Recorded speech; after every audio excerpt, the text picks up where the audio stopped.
Welcome everybody to uSTADIUM Fantasy Live Week 17 Championship Weekend is here. It's both happy and it's both sad because fantasy is over. At least season-long fantasy is over. This is it here. With me as always, I got Stefan. Stefan, happy New Year's, big guy. I hope that you are in a final and are looking to cash in on some of your teams this year, buddy. First off, Happy New Year to you as well.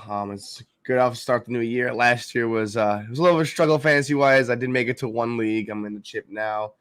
I just am hoping I get at least one out of the three. I mean, I just want one of them to be going my way. The other two didn't. I'm not in 500 leagues. Like somebody over here, but one is enough for me right now. Next year I might get some more. But it's not bad. I mean, it's just bittersweet, It's week 17. I'm like, dang, this is it. This is all we've got left. This is like the season finale. This is like we got a final episode, a final hoorah on like some shows that have been so much greater and didn't get a final episode.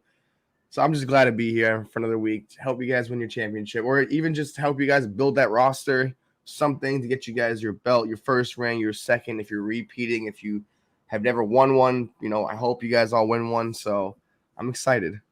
Yeah, that's it. I got 4 title games this weekend, and I got 4 third-place games. So if I can podium on all of those, I'm going to be making some good money from fantasy football this year. I'm excited, but more important than the money is the bragging rights whenever you could win and just let your buddies have it that you were the champion until the next champion is crowned. It's always fun. At least I take pride and joy out of letting people know who the champ is. So let's get started. There's a few things to talk about around the NFL, some keynotes. If we got any questions, Splash, just pop them up and we'll get to them. As always, the people come first on this show. Oh, we got one already. Albert Marroquin, Nita Flex, Amari Cooper, Brandon Cooks, or Amon-Ra St. Brown in a half PPR here. I like Amari Cooper. I'm guessing it's Amari Cooper, not Cooper Kupp there, but I like Amari Cooper in this spot. Yeah, I mean, he's the most prolific one out of the three. He's the most consistent one outside of Amon-Ra St. Brown, which has been my boy, and he's a close second. So don't be scared, like 2-star Amon-Ra St. Brown. It's Seattle. It's not the best defense. I mean, Cooper's going in the game where it's kind of, in a way, could be a blowout, I feel like, later on. So, I mean, it's the Cardinals. It's really a shootout. So, I mean, Cooper, it's a championship. I don't want to go crazy. I don't want to name some crazy guys, but I'm going to stay safe and go with your boy, Amari Cooper. Yeah, I like it. Kevin Clark, thanks for tuning in, Kevin. Start 2 out of Josh Jacobs, Dalton Schultz, Jordan Howard, Boston Scott, and Christian Kirk. You like 2 there? I like Christian Kirk and I like Josh Jacobs only because of the volume, because the situation in Arizona. We have no D-Hop. AJ Green hasn't stepped it up how he was supposed to, and it looks like Kyler Murray has found a new best friend in Christian Kirk. Yep. Josh Jacobs as well as a running back that can catch the ball. There's really no one else outside that backfield who's going to touch the ball like that. He's going to get the receptions. If he doesn't get the yards, he doesn't have to get 100 yards and 20 carries. This guy can get 5-6 receptions out of the backfield, get you 15 touches for 70 yards, and he produces you a decent RB number. So those are the 2 I want to go with. Yeah, I like it. We got another one, I think. So, yeah, Josh Jacobs is probably the best one out of those. Dalton Schultz should also have a decent game there. He's been a big part of that offense the past couple weeks. So, but I like those 2. We got John Barak here. Carr or Wentz in the finals. Wentz has been activated off the COVID list for this Sunday. He is expected to play. They're playing Seattle, which might be affected a little bit by weather. They're calling for light rain and 11-mile-per-hour wind there in Seattle. So that might cause a bit of an issue. Oh, wait. He's not. No, he's playing Vegas. He's playing Vegas in the Dome. That's my apologies here. I got my colors messed up. So, yeah, he's playing Vegas in the Dome. I like Carson Wentz versus Vegas. Either way, I have Derek Carr as one of my sits on the week. He just hasn't been able to put it together over the past 4 weeks. So, give me Carson Wentz there.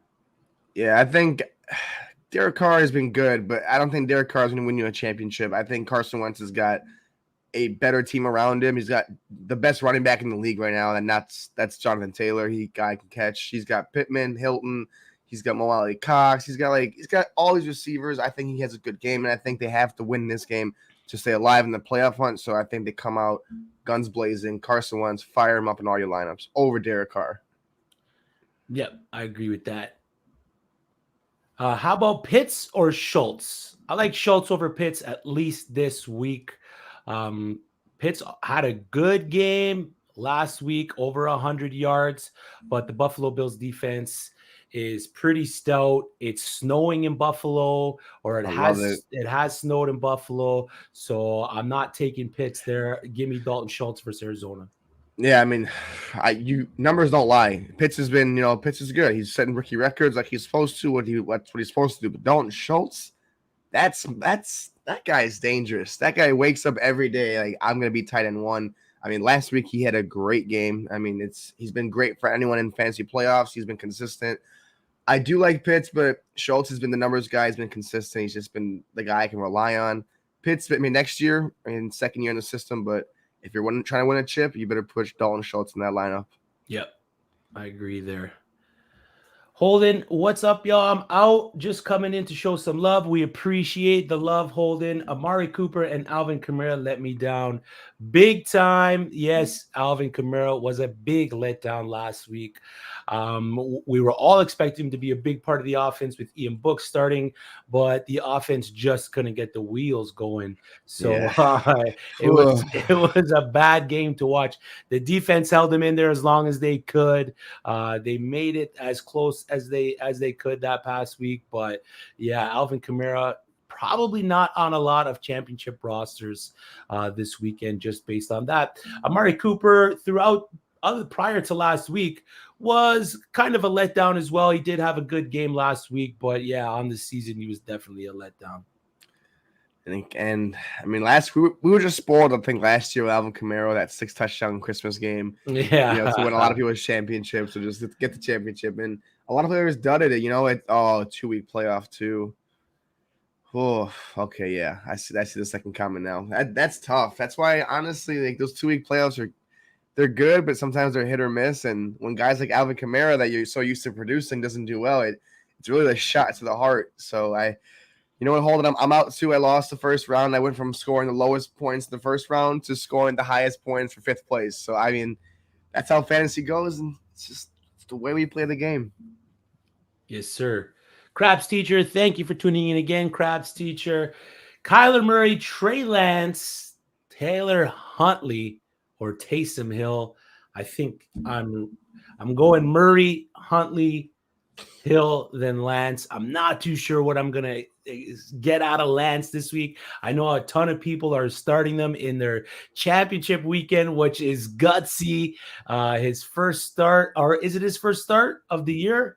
I think it's his first. Yeah, because he played in Detroit and he came in and scored that touchdown. He hasn't actually started. I don't think second start. He's right. Sasha's right. He had to start against Arizona that 1 week. Gotcha. So I know the matchup's pretty good there, but give me Kyler Murray versus Dallas, and then Huntley, Hill, and then Lance there. I want to put Lance above the other two. I just don't know what to expect, man. I mean, you're not wrong. I mean, it's what you know best. I mean, Kyler Murray is Kyler Murray. He's the guy who brought you there. You don't want to, say you bench him for some other guy that's unproven. And these 3 other guys, yes, Huntley had that one game, but who knows if he can replicate it. That's why we want to start the guy. That's why Taysom Hill, I think, probably has the best upside, to be honest with you, if he comes out healthy. But I got to roll the dice with you on Kyler Murray. He's what got you there. If you are in the championship and you have Kyler Murray, he is a big part of the reason, and don't be scared to start him. I know he's had subpar weeks a lot, but last week he had a good game against, the Lions. Or 2 weeks ago against the Lions. He didn't have a great statistical game, but fantasy-wise, he does it. So I got to get Kyler Murray. I got to get that running game with him. I think that offense is going to come out, and they have to win this game. They got to stop losing. It's been a crap shoot for them. I'm trying to be nice here with it. So I'm going Kyler Murray. I'm going with you studs. Yeah, the over-under for that game is 51.5 points, so Woo. it's projected to be a high-scoring game. Dallas is averaging 30.5 points per game on the year, so I think Arizona's averaging 10 less than that, so they are both expected to score a lot of points. Give me Kyler Murray over the other three there. Good luck. Good luck. All right, let's get into some of our starts and sits of the week, Steph. We've been working hard at this throughout the year. We're here to swing the hammer yet again for you guys. Again, if you got any questions, feel free to drop them in. We will answer them as we go. And let's get it in. Let's get it started. Your first start of the week. Daryl Williams, running back for the Kansas City Chiefs. Clyde Edwards-Helaire is out. So I'm taking your analysis here is Daryl Williams, next man up, plug him in. I mean, if you look at all the games that Clyde was out this year and did not play alongside Daryl Williams, in full PPR, he averaged 19.2 fantasy points a game. That guy came out and said, when this guy's out, I'm your RB1. And there ain't no doubt about it. It's like that Tom Hanks meme. I'm the captain now. This is your captain now. This is the RB1. If you stashed him, you didn't drop him. If you have someone like, say you have Clyde or like some big guy who's not going to do well. Daryl Williams, I don't care what his name is. I don't care if you got to bench Alvin Kamara. I would start Daryl Williams over Alvin Kamara this week. This guy is a proven stud. Mahomes loves the guy. He gives him more goal line carries than he will give Clyde Edwards-Helaire, and this guy can catch. He is a beast. This guy is what you look for in a fantasy championship. You're looking for that one guy that's like, hey, who is that guy that can take me to the promised land? A guy that no one really knows. It's Daryl Williams, because we're so ready with Clyde Edwards-Helaire. This guy will have his game just because it's just that's how it is. Derek Gore is not going to take the rushes away that much. Daryl Williams will be fed, and he'll be fed every play. So I got to go with a heavy dose of 15 carries. I want to give him 100 total scrimmage yards, receiving and rushing. And I will say he has a receiving touchdown this week. And he'll be the reason why you might win one of your championships. So I got him at about 20 points fantasy-wise this week. Good for RB1, RB2 numbers. And he's a plug-and-play and don't-look-back kind of a player for me this week, especially in championship week. Yeah, I like it. Do you think Derek Gore has any relevance this week, maybe for a DFS start or someone scratching and clawing, trying to find someone to plug into their lineup? Sadly, I don't. I just think that he's going to have his bulk of 7 carries for say 30, 40 yards. If you're in a deep league and that means something to you, go get him. Yeah. But I just wouldn't roll the dice. You got too many to start. This is your championship week. This is it. You start Derek Gore, you're looking for something like that. Not even in DFS lineups. I don't think he's worth it. He's dirt cheap, but you still need 10 points out of him in DFS. Dynasty, I mean, if you want to keep him in Dynasty, he's looked good when he's played. But I think Daryl Williams is the lone workhorse, the lone guy in that backfield, and Mahomes is going to make sure he gets that ball. So I wouldn't trust anyone else. Like I said, plug Daryl Williams in, play him, and look back, and hopefully you're hoisting your personal Lombardi or you're hoisting that cash in your hand. I like it. Daniel Pierce, y'all taking Tony Pollard or Boston Scott in PPR leagues? Oh, I hate them Philadelphia running backs. Tony Pollard has just been, even if he's not starting, he's been the guy. He's just been that electric. When he touches the ball, he gets 5-6 carries a yard or 5-6 carries a carry. Sorry. Or something like that. 5-6 yards a carry for this guy. I mean, Zeke is still dealing with that injury. I don't know if Tony Pollard's injury even healed 100% either. And if it hasn't, and he's still playing. I mean, if you got him as a flex, put him in. If there's a 2 flex league or a somehow 3 running back league, I put him in. But over Boston Scott, I think I'd be okay with that. I think I'm going to zag with that one there. I'm going to go with Boston Scott there. Jordan Howard was struggling all week to try to make the game. Miles Sanders is out. They're playing a Washington team that hasn't put up a lot of points recently.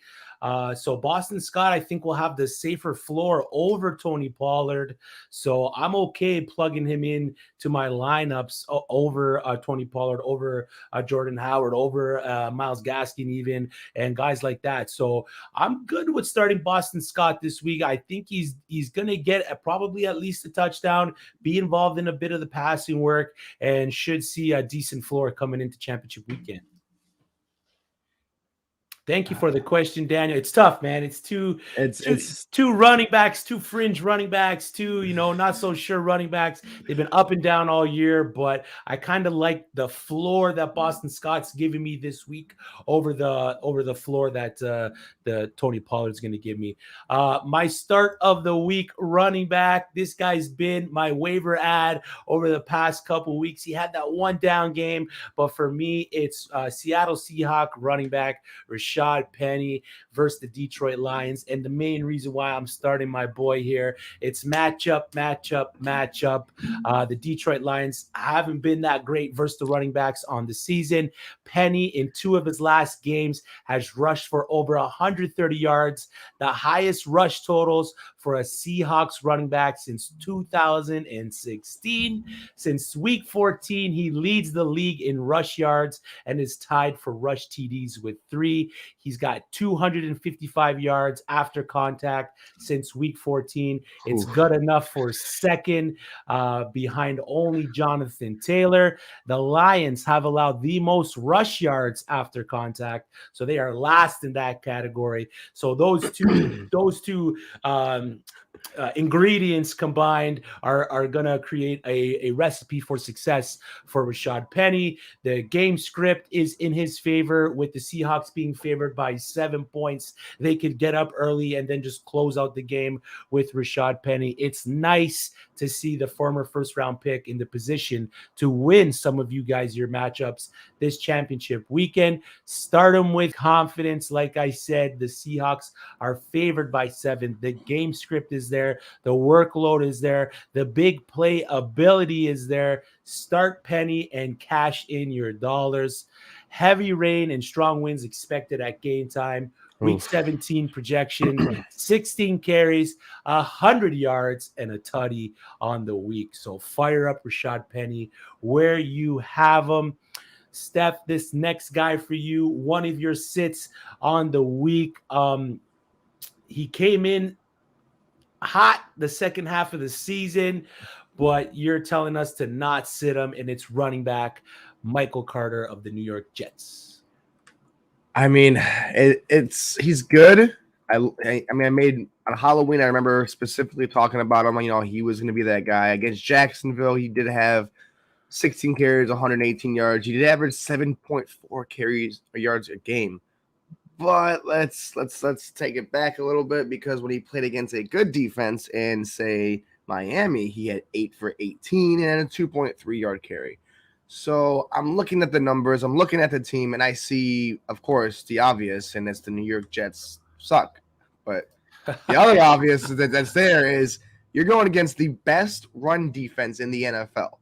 Like, you're going against a Bruce Arians, Todd Bowles-led team, which wants this win, which cannot afford to lose any more games because they lose that first-round bye, and Green Bay gets it. So I think Michael Carter, as much as I love the kid, I do. This is a guy I'm high on next year in Dynasty. I want him everywhere I can get him. I just don't think this is the championship week for him. It's just if it's not even a subpar matchup, it's just a bad matchup. Like, this is not going to be someone that's going to get the ball a lot. And if he does, he's going to get like 15 carries for like 35 yards. And you're like, what the heck is going on? I think I have him for a total of 15 carries and at least 45 yards. I think 2-3 catches, maybe 20 yards there. But for the most part, I think this is a taken behind the shed kind of a game. And for them to do what they had to do, Tom's going to throw his few touchdowns. And I think that's just going to be the end of that story. I think Michael Carter comes back next year for you guys. He's a top 3 round pick. But this week, I'm stashing him on that bench for guys like Daryl Williams, guys like Ronald Jones. I'm safer start those guys over Michael Carter this week. Yeah, I mean, when you got Zach Wilson looking like Lamar Jackson out there scampering for 30-yard TDs, it's hard to start the running back. But I kind of agree with what you got going on there. The matchup is not a good one for Michael Carter. I'm excited for him next season, though, as long as those New York Jets can build Do around. something. Yeah, build around the quarterback, improve the offensive line, get some more receiving weapons there. I'm kind of excited for what the Jets got going into next year. Oh, yeah. My sit of the week here, a guy we talked about previously on the show at the top, is QB Derek Carr for the Las Vegas Raiders. His last 4 finishes are QB 20, QB 22, QB 20 again, and then QB 21. He's playing the Colts, which over the last 4 weeks have stifled opposing QBs, allowing the 10th fewest points to the position. QBs over that span of the last 4 are averaging only 14.47 fantasy points per game. We saw what they just did to Kyler Murray, completely shut him down. He's dealing with a rib injury as well, Derek Carr is. So maybe 1-2 good hits on him could possibly knock him out of the game. It's going to affect his throwing if he does get hit in that rib area. He is going to be without his main receiving weapon, Darren Waller, again this week. And he gets hit a lot. The protection hasn't been there for Derek. He has to get the ball out quick. He's the 5th most sacked quarterback on the season. He's been hit 35 times already as it is. And it's not projected to be a high-scoring game either. The over-under is set at 44.5, so not a barn burner like the 51.5 Arizona versus Dallas game is set out to be. My Week 17 projection for Derek Carr, 200 yards, 1 touchdown, and 2 giveaways, whether that's a fumble or an interception, possibly 2 interceptions. I don't think he's going to have a good day protecting the ball. So Derek Carr, all in all, is a sit for me going into championship weekend. I'm not liking it. But Steph, if you had to choose to start Derek Carr or Trey Lance, who would you fire up? You just love to give me this one. I mean, to be honest with you, like, I'm going to go with that hype train. I'm going to go with Trey area.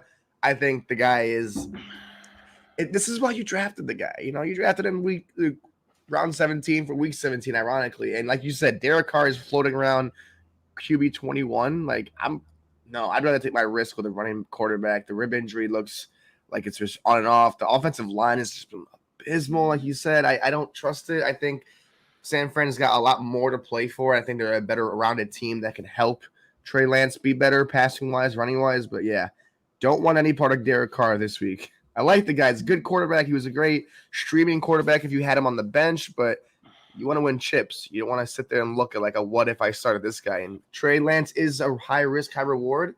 But I think he's a safer floor than Derek Carr. Yeah, I agree with that there. I like Trey Lance this week over Derek Carr. Now, this question here from Caden Casamino kind of segues into your next start. It's Rojo, so Ronald Jones or DeAndre Swift in a full PPR league. I'm going to take Swift here. I know Ronald Jones is a start of the week for you, buddy, but DeAndre Swift coming in with no injury designation, full practice all week. He does have Tim Boyle's throwing the ball, so that might affect him a little bit in his game, but I think they're going to heavily rely on DeAndre Swift. So I know Ronald Jones, like I said, is a start for you on the week, but if you had to start one over the other here, who are you starting? And then you get into why you are starting Ronald Jones. DeAndre Swift. Yeah. I mean, like you said, it's brains. You got to just use your brain on this one. I know I'm gonna have Rojo somewhere in the show later, but guys have to understand who DeAndre Swift was. Like, this guy was the Alvin Kamara of this year. He had over 50 receptions, leading running back in receptions, receiving yards. He was getting the ball so much that led to his injury because, of course, a lot of a workload. You beat the guy to the ground. And I think it's like, if they have no reason to play him this week, they're not going to play him. Like, the Lions aren't going to make the playoffs. They're not going to get a consolation prize. They know that. So if they don't have to play the guy, they won't.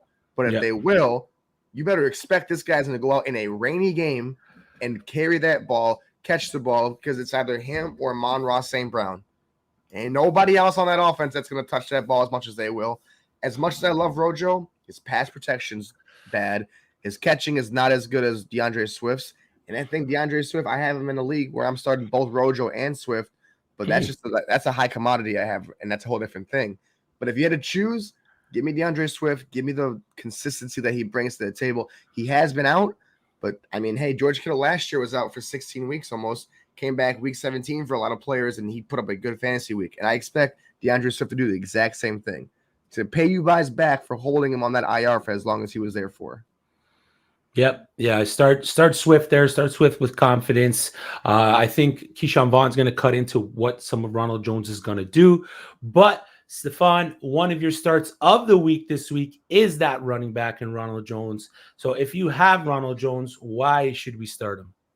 It's strictly volume. I mean, Keyshawn Vaughn is going to be there. I firmly believe he's going to be the Giovanni Bernard role. I think Rojo has proved he can't catch that ball for squat. I mean, it's just plain and simple. He used to say bruised back. He's a LeGarrette Blount type of back. And I think that in a game like this where it's Bruce Arians doesn't want to be in a situation where they have to win, but they have to win these games to secure maybe a first-round bye, a home field advantage. And I think in a game against the Jets, it's just run. Mike Evans is limited. We have just Antonio Brown on that field. Gronkowski's there, but that's really about it. Like, why are you going to sit there and injure some of your star guys? Give Rojo the ball. He can handle a 27 to 30, I think, carry workload. It's not saying that he will. I think maybe he gets north of 15 to 22. I say he gets a decent amount of rushing yards against a subpar run defense and a better offensive line that Tampa has. I just think that the volume's there. I mean, they're not going to want to throw the ball 50 times 2 weeks before the playoffs. They're not going to want to outwork Tom Brady. They're not going to sit there and want to like throw the ball to no names. So I think Rojo takes it. I think Keyshawn Vaughn touches it a lot. But I think it's a Rojo kind of a game like last week where he gets you at least 17 points. I think he does get a firm number of 19 carries. I would say 87 yards.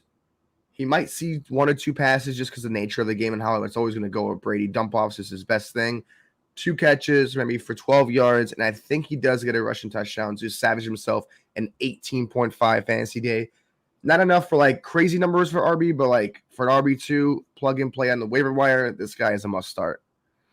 Yep, I like it there. Opportunity alone is what's going to make him a must start. I like that. So we got a question here from DJ Goss. Gabriel Davis versus Atlanta in the snow or Donta Foreman against Miami. Is there one you like over the other? We know Emmanuel Sanders is out for the Buffalo Bills this week, but is the snow going to hamper the passing game of Buffalo where Donta Foreman might have a bit of a safer floor over Gabriel Davis? We've seen what Davis could do with Emmanuel Sanders out. We know he can be a big part of that offense. So is there one you like over the other here?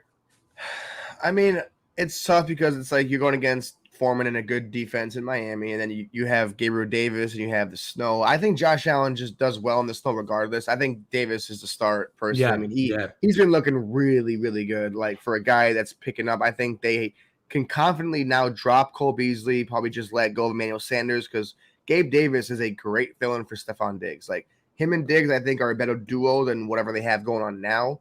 And he had 2 touchdowns last week? I mean, I think this guy's a baller. Yeah. It's just you have to give him the ball more. When you get this guy the ball more, the last 3 weeks of the season, he's been straight killing it. So I don't see him coming down. I don't care if it's a monsoon. This guy, Josh Allen, has a cannon, and he will zip it through the strong air, he'll zip it through the snow, whatever it is, and he's going to see Gabriel Davis. So as much as Donta Foreman's good, that Miami defense is better. Yeah, and just a little insight into that Miami defense. Over the past 4 weeks, they've allowed 0 rushing touchdowns. Whew. They've only allowed 246 yards on 54 attempts. So they've completely shut down the run. We saw what they did to Alvin Kamara last week. Over those past 4 weeks, they are the second-ranked defense against the RB. So they've only allowed 14.07 points to the running back through that span. On the 2021 season, they are the 3rd-ranked defense against the running back. So start Gabe Davis there. Good luck. Thank you for tuning in, DJ. Dicer will be playing, and will Antonio Brown be playing? Yes, he's expected to suit up. Mike Evans is also expected to suit up, but at a limited capacity. Najee, Daryl Williams, or Rashad Penny, New Orleans or Dallas defense. Got so many questions. Thank you. No problem. That's why we are here, Dicer. Thank you for tuning in. So Antonio Brown expected to play. Najee, Daryl Williams, or Rashad Penny. I kind of like Najee or Rashad Penny over Daryl Williams here. I think you're good with either or. Najee might see a kind of reduced role because it's Ben's last game in Pittsburgh, possibly. So I don't know what the game plan there is going to be for the Pittsburgh Steelers. They might just hand it off all the time. So is there one you like over the other there? I mean, it's really like almost the same kind of situation all around. Daryl Williams, Penny, Najee. I would go with Najee. I think that he's just more of a stud. I think there it goes Najee, Daryl Williams, Penny. I'm not a Penny hater. I don't know. I just can't get on board with it. But I just think that Najee Harris is just that guy who can take on 25 carries. And I know it's Big Ben's last game, but even when Big Ben has tried to ball out, it's been looking rough for him. So I just got to take Najee Harris on that one. Antonio Brown is going to be playing. I think he's going to be the focal point of that offense as well. It's really just him. Evans is going to be the guy, hey, you should double cover me because I'm Mike Evans and I can still catch a touchdown. But I think Antonio Brown gets you within 8 to 9 receptions this game. And then Dallas or New Orleans, you got to go with Dallas, man. I know it's Kyler Murray and it's the Cardinals, but the Cardinals' offensive line is garbage. Kyler Murray is running for his life almost every single play. I think Dallas does it. New Orleans, hey, those are your boys, but they're playing Sammy Darnold this week, so is it Taysom Hill starting, right? Taysom Hill, I believe so. Yeah. Okay. It's not as bad with Taysom Hill. I saw what Ian Book could do, but I'm still gonna go Dallas on that one. So I'm gonna go Najee. If you could start putting Antonio Brown in that lineup, I would as well, and then also start the Dallas defense. Yeah, I'm gonna go Najee and then New Orleans just based on the matchup there. The over/under of the Dallas Arizona game kind of scares me a little bit, the 51.5. So I'm expecting the New Orleans Carolina game to be a little less of a scoring affair, therefore being better for your DSTs. Appreciate Dicer tuning in. Sarah Nelson, Ezekiel Elliott or Sonia Michelle. We know Darrell Henderson's out. We know Cam Akers traveled with the team, but he is inactive for the week. So I kind of like Sonia Michelle in this spot over Ezekiel Elliott. As crazy as that is to say, as stout as we know Ezekiel Elliott can be, I guess so recently it's not that crazy with the stuff that Sonia Michelle's been doing. But give me Sonia Michelle in this spot. Yeah, you're not crazy at all, to be honest with you. Like, if this is like 2 years ago, yeah, you're insane. But like this guy, Sonia Michelle, has been nothing but an RB1 for you guys. And it's like no one wants to appreciate or like value these certain players that are like, why is this guy all of a sudden relevant? Rex Burkhead, what did he do last week? Sonia Michelle, what did he do the week before that? Cordell Patterson all year, Deebo Samuel all year. Like, these guys are doing things that they've never done before. Rushing, running, receiving. And I think Sonia Michelle was one of the better pickups for them early in the season, and just for this reason. I think Sonia Michelle is a clear-cut RB1 for this week, especially championship week. I think he comes out. Zeke is good, but Zeke's hampered by 6 other players that are on that team that need to eat, and Tony Pollard. So you got to give me Sonia Michelle. If you have him, anyone has him in your lineups, don't hesitate. Don't be that guy who doesn't want to put him in because it's Sonia Michelle. He's going to win you a championship because the Rams love to run the ball. Yeah, I agree with that. Let's get into another question from Sarah Nelson. Amari Cooper or Justin Jefferson? We know that Kirk Cousins is out. We also know Adam Thielen's out. Mannion is the starter for the Minnesota Vikings. He's going to have to heavily rely on Justin Jefferson this week. Can he get him the ball enough?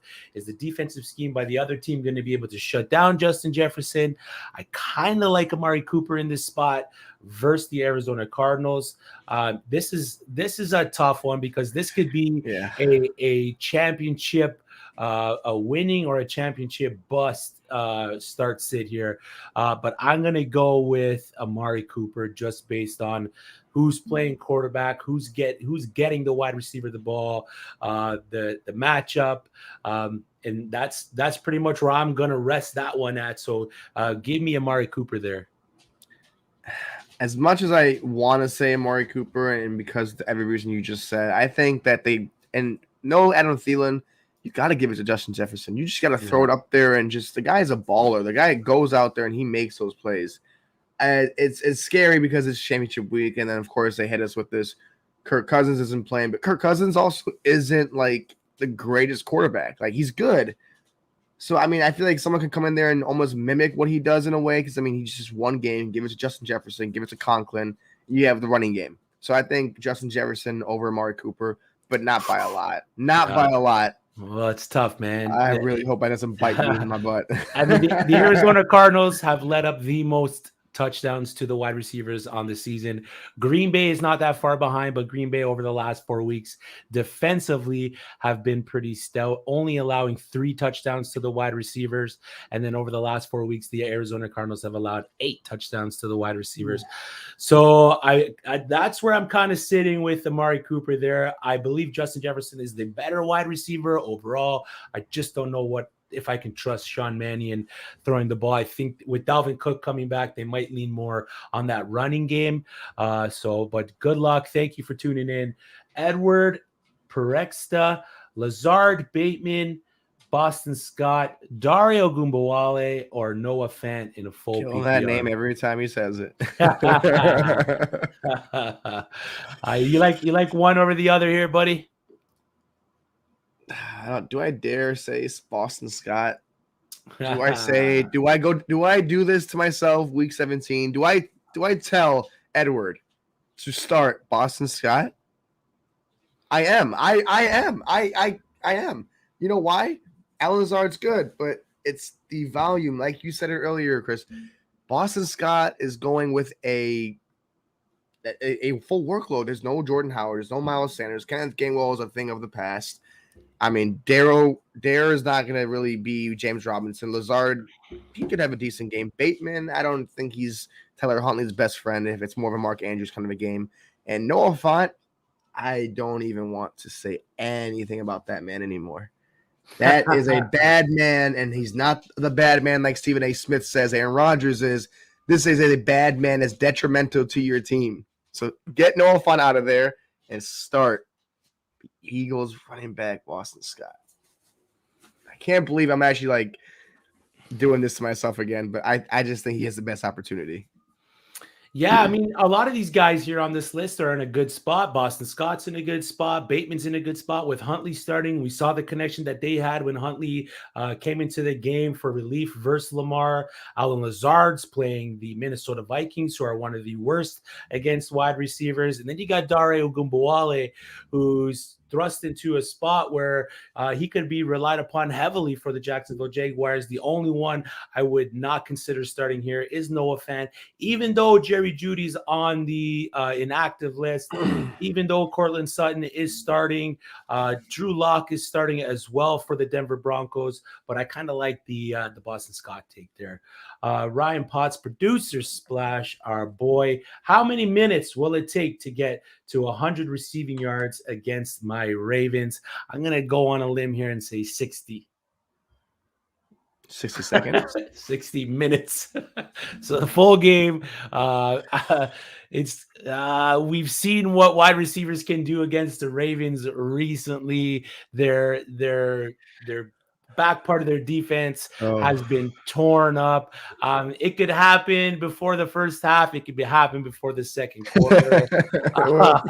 It all depends on the game plan of the Ravens and if they decide to play smash mouth football and just try to run the ball against the LA Rams here and try to slow the game down and keep the Rams off the field. But can they do that? Do they have the running backs that have the ability to slow the game down? I don't see it so much. Tyler Huntley is good on his feet, so he might be the primary runner for the Ravens this week. I do not suggest starting Devonta Freeman, but I think he'll definitely hit the 100 yards the 100 receiving yards this week. But as far as when, I mean, it could happen early. Mr. Potts is being dramatic. he's going through. Hey, listen, guys. This guy's Splash is one of the biggest Ravens fans I've ever met, and it's kind of like comical in a way because they've been so good, and like it's like now reality is hitting them. But then again, it's like kind of like sad because you don't want to see it, and he's been enduring so much with those going for 2 against Pittsburgh, going for 2 against the Packers, and then all those injuries. So he's being a little dramatic, but I think it's he kind of has some leeway in that when it comes to this Ravens season. So, but I'm just gonna say this: Cooper Kupp will have 100 receiving yards before the halftime. For the half, he's calling it. I just think they know they want to get him that record, and I think they just want to get them to him fast, and then maybe take some of the workload off because you don't want him getting hurt before the playoffs. Yes, that would be the worst. Absolute worst thing that happened to this Rams offense. Yeah, I agree with that. Eduardo Baskerville, pick 3. Jarrett Patterson with no Antonio Gibson, Chase Edmonds, Melvin Gordon, James Conner, or Justin Jackson. We know Austin Eckler is due back for the Los Angeles Chargers. But to piggyback off that, we've seen some players come back off the COVID list who have kind of struggled to find their footing that first game in. We saw that last week with Tyreek Hill. Expecting a little bit of a down game for Travis Kelce coming back off the COVID list this week. But if I had to pick 3 here, I think I'm going Mel Gordon, James Conner, and Chase Edmonds. I like the double running backs, especially if it's a PPR league. I like the double running back there for Arizona. Edmonds is going to be at the top of my list on that one. I've just got to go Edmonds. I'm going to piggyback the Conner and then Patterson. Yeah, I just think those guys had the best opportunity. And if no one saw Chase Edmonds' game last week, this guy had 7 catches out of the backfield. Had I think almost 80 rushing yards, was it? He produced almost a 24-point PPR game. Mm-hmm. This guy came back with a full force. So I got to put him on top of there. I think he's a good focal point. Conner is a second to him, but even when Conner was a second to him, he played like his best football. And Patterson, it's not Cordero Patterson, my boy, but Patterson seems to be like one of those names this year. And I think he has a clear-cut, run at the RB1 bell cow. He's more of the rusher. McKissick's going to be there, but McKissick has an injury history, so I don't really trust him with it. So I'm going to go with Edmonds, Conner, and Patterson on that one, and in that exact order. I will always remember that 6-touchdown game by Jared Patterson for Buffalo. He was electric. I loved them. DST, Dallas or New Orleans. We kind of touched on this earlier. I like New Orleans. Stephon likes Dallas. What scares me with Dallas is the over-under projection, 51.5. Both teams are known to put up big points. New Orleans does have Sam Darnold. We've seen their defense play pretty stout against opposing teams. I mean, they were pretty good against Miami. They did what they could do to try to stop the Miami Dolphins, but their offense just didn't help them out with Ian Book playing. Now that Taysom Hill's back in under center for the Saints, I'm expecting the game to be a little closer. I'm not expecting a high-scoring game in that New Orleans-Carolina matchup this week. So that's another reason why I kind of like what New Orleans has going on. So give me New Orleans DST there over Dallas. And I know Steph likes the Dallas DST. I mean, they can get a lot of takeaways. To me, they got the steal of the draft in Micah Parsons. I think if Micah Parsons played that 2019 season and didn't opt out, he probably a top 2 pick. 100%. They got a top 3 pick in the draft, and they got him perfectly. So yeah, Dallas knows what they got in the guy, and I think he has a good game this week as well. Personally, I think they want that. Like I said, that offensive line in Arizona. I know it's a high scoring game, but like it's a bad offensive line. It's not good. Yeah, I agree with that. Good luck to everybody out there. It's chip season. championship weekend. One of my starts of the week, possibly a championship winning running back in Buffalo. Dare I say it, is Devin Singletary that guy? Have the Buffalo Bills found somewhat of a running game here with Devin Singletary? I mean, over the past 3 weeks for DS, 82.7, 95.1, 71.4% in snap share. Matt Breida is inactive. Over those 3 weeks, he's got 38 carries, 90 routes run, 12 receptions, 263 yards, 2 touchdowns.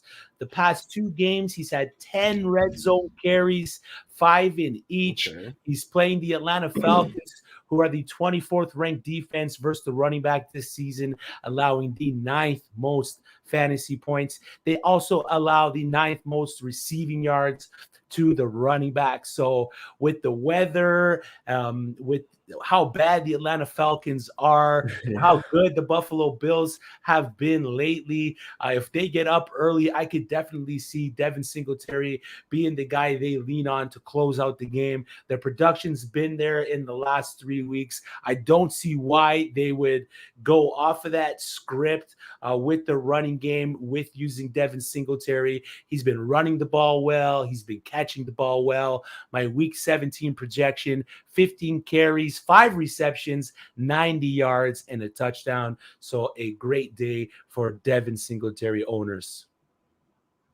Wow, Buffalo Bills running back in the championship round. Yeah, and it's not Josh Allen. I mean, right? Like this is, and honestly, you're not wrong. I mean, stats are stats; they don't lie. That's proof is in the pudding. And you know what? If he does it, this is why you hung on to Singletary. This is why you didn't drop him. And if you dropped him, so be it. But if you didn't, this is patience, and it's gonna pay off pretty well. Yeah, as it should. Trey S, let's get the chip, boys. Let's get it. Full PPR, flex 1, Michael Pittman, Chase Edmonds, or Elijah Mitchell. Thanks. Thank you, Trey, for tuning in. We appreciate the support. I mean, all 3 great options here. You got Pittman with Carson Wentz coming back into the game. Chase Edmonds with what he did last week. James Conner is still a bit shaky. He had limited practices all week. And then you got Elijah Mitchell, who's coming back in for the San Francisco 49ers. They said they're going to give him a workload. They're gonna monitor what he's been doing throughout the game, or what he can do throughout the game, to kind of determine his playing time throughout the matchup. So out of the 3, I kind of like, in a full PPR here, kind of like Chase Edmonds, man. You can't go wrong with that. Like I said, I mean, a minute ago, I'm telling you how he got 7 receptions. Like, this guy is back. When he was playing, I mean, he was always getting receptions, and that's why I'm like, when I see this question, the first thing I looked at was straight in the middle: Chase Edmonds, full PPR. Elijah Mitchell, they have an injury thing I believe in firmly. Pittman is a receiver, and Chase Edmonds is basically a receiver / running back, so he's going to get dual workload, and it screams out Chase Edmonds. Last year, he was a fantasy championship dud because I know I had him in my lineup last year. He got hurt with 2 points, but I think this is the year he redeems himself and gets you guys your chip. So, yes, good luck in the chip. Let's get some chips. Let's get Chris your 4. Let's get my 1. Let's get Trey 1. This is what it's all about. Let's fill that trophy case. Just a little context for the Las Vegas Raiders defense against the wide receiver. They've only allowed 9 receiving touchdowns on the year to the wide receiver, and they are the 3rd-ranked defense against those wide receivers. So they're pretty stout in that spot. So I'm comfortable starting Mr. Chase Edmonds there. Let's get into a couple more of our sits here. This guy's getting Sam Darnold back under center. That's when he's had most of his success as a wide receiver this year. But we're sitting DJ Moore this week. Steph, why are we sitting DJ Moore? It's just been ugly. I mean, the guy's got 1,000 yards, but he's only got 4 touchdowns in the season. Like, his last few games, if you look at it, against Tampa, 5 catches for 12 yards or 55 yards. 6 catches, 48 yards, 6 catches for 84 yards. I mean, outside the Atlanta game, it's really been a mediocre kind of a season for him. Not to say that it's his fault. It's really just the passing offense and, Robbie Anderson, and you got those other boys there. And I just don't know if Sam Darnold can get him the ball in time. Also, he's got the hamstring injury that's kind of lingering. So that also kind of like scares me in a way. But he's also a player that could easily like sneaky get you like 10 points. But I just don't like it. I don't know. This Carolina offense is not what it is. There's no McCaffrey there. There's a part-time Cam Newton there. I mean, it's just not good for me. I just don't trust it. If I had to make a projection, and I love DJ Moore, he's still a young stud.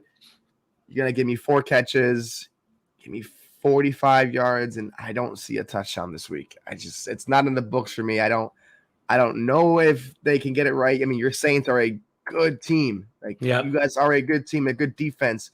And after last week's debacle in New Orleans, I think they come back and they show Carolina why they own them in the division. Yeah, I agree with that. I'm not starting DJ Moore with confidence this week. I like the take there. The Saints have been pretty stout against the wide receiver, other than last week, but I don't see Carolina being that creative trying to get DJ Moore the ball as the Miami Dolphins were trying to get Jalen Waddle the ball, which they were very successful doing. Sit of the week for me, one of the sexiest names last week in fantasy football. It's Rex Burkhead versus the San Francisco 49ers. Sexy Rexy last week was a week winner if you had the testicular fortitude to plug him into your lineups versus the league's worst run defense. But this week, though, proceed with caution unless you absolutely need to put him in. The San Francisco 49ers over the last 4 weeks are the 10th ranked defense versus the run and second in DVOA. The game script here is projected to be a negative for the once New England Patriot, with the 49ers looking to take control of the game. David Johnson still hasn't been activated from the COVID list, so next should be a desperation play at most, as he should see most of the volume.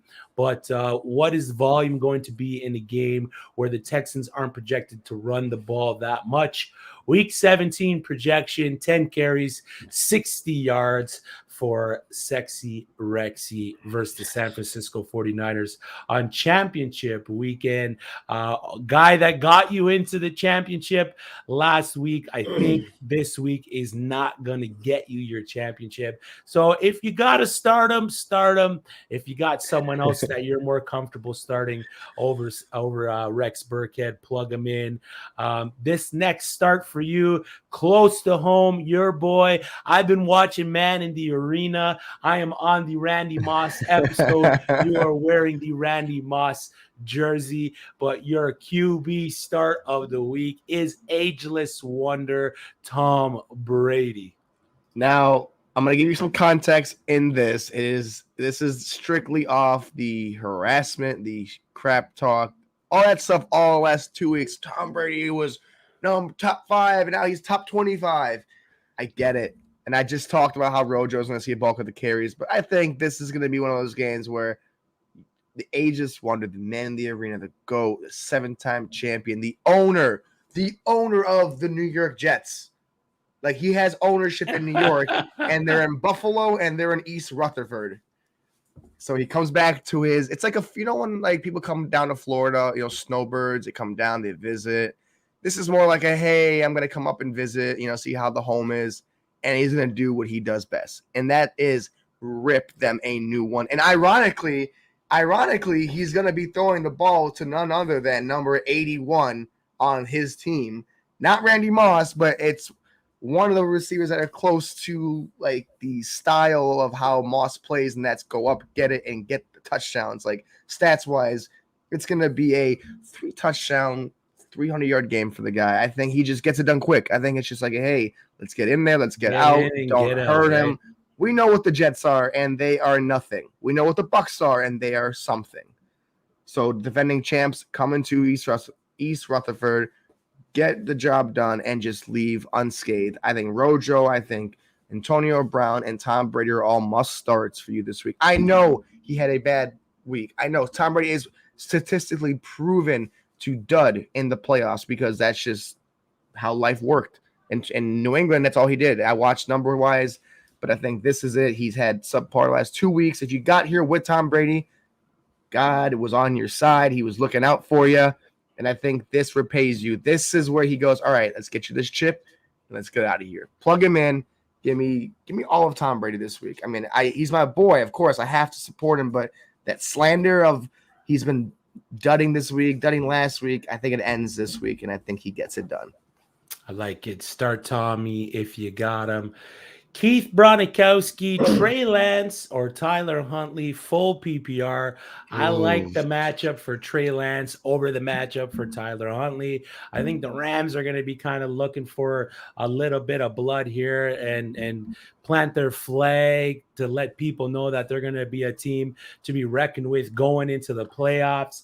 Whereas the Houston Texans, I think, are not looking to plant any flags this coming season. So give me Trey Lance here over Tyler Huntley. As much as I want Tyler Huntley, as much as he's been good, I gotta agree with you. Trey Lance I think this is gonna be that game. They have to get in the playoffs, and I think we see what we're gonna see in the future with Trey Lance in this game. Yep. I agree with that. If he plays good, if he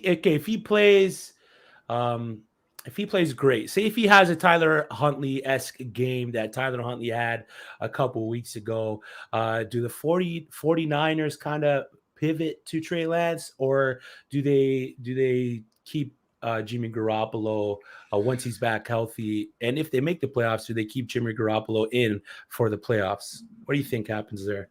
I personally think that they got to get rid of Jimmy Garoppolo at some point. I think if it's not this year, I mean, we saw what happened against the Titans. He was doing good against the Titans, and then he just sucked. He just lost them the game. He's the reason they lost the game.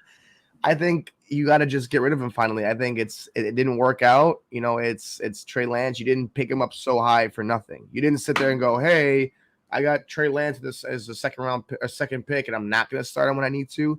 You need to get in the playoffs. This guy is a running threat, and he can, I don't know what the word, launch the rock. He can launch the rock deep. He can run the ball very well. Jimmy Garoppolo has an injury. Be smart about this, San Fran. You lose this game, you're out of the playoff hunt. Mm-hmm. So I got to start Trey Lance, and I got to start him with confidence. I like it there. Jeffrey Battistel, D. Parker from Miami, trust or bust?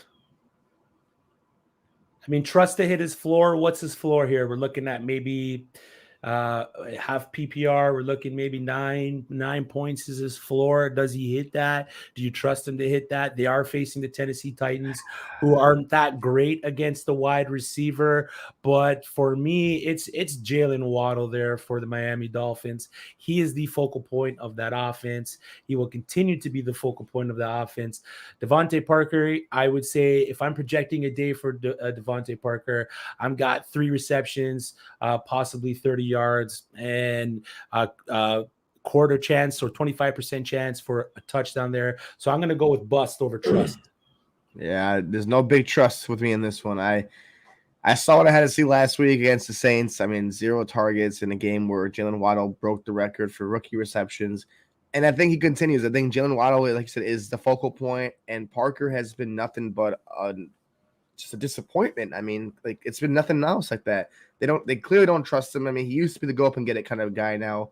But yeah, I'm okay with busting on not starting Devonte Parker.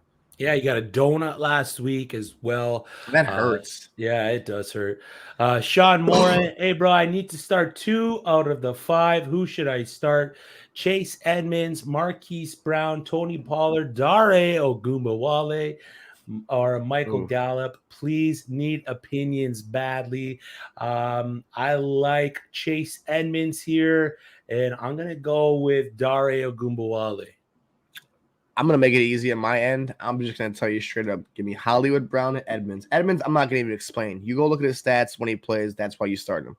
Marquise Brown, it's been a subpar few weeks for him, but I think he gets it back. I think it's kind of like a hiatus he was out on. I don't know if I could trust Gallup at all. I mean, Dare, yes, but no. I mean, what's your floor? What are you looking for? If you're looking for like a boom or bust play, Marquise Brown, I think, is the one. If you're looking for like I don't know, I can't trust them. So Marquise Brown coming off an illness, I think he's and he's also 60 yards off 1,000 yards. People got to get paid. That's where the money comes from. You get 1,000-yard season, your contract goes up.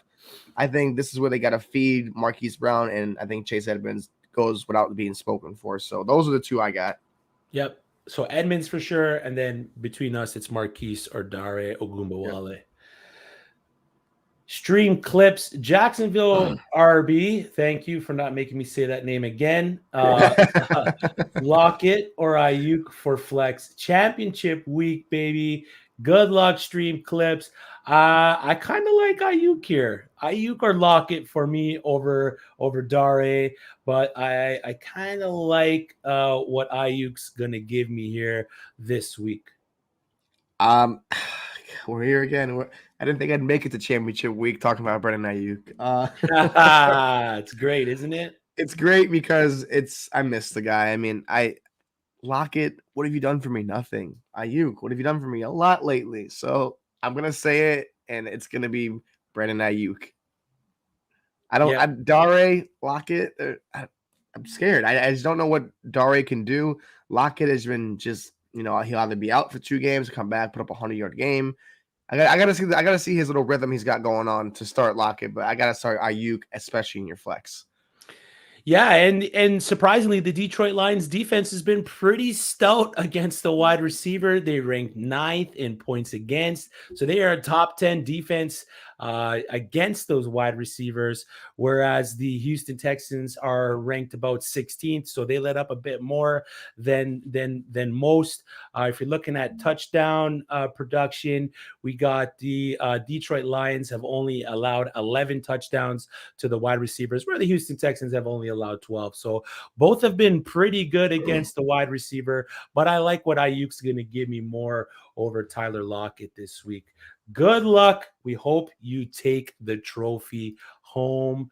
It's a big week for fantasy football. It's so unfortunate that it's almost over, man. It's kind of sad, but it is what it is. Corey Johnson, Bucks or Bills defense? I like the Bills defense against the Atlanta Falcons in a snow game. I know they both got positive matchups, but I kind of like what the Bills are going to do against the Falcons. Yeah, you always gotta look at it as like a snow, like when I look at a snow game or like a bad weather game. There's not big plays that are gonna happen, and I want to go with the Bucks defense because it's the Jets and the Jets suck, and I preached it all show. But like you said, the Bills defense, they're playing for something. They have to win these games. It's a really bad weather game, and Atlanta does not know how to do well. Atlanta does have to though win to get into the playoffs, so they are fighting for something, but I think that Bills defense is just woken up. I think they had that hiatus in the last few weeks where they were just getting railed by the run game.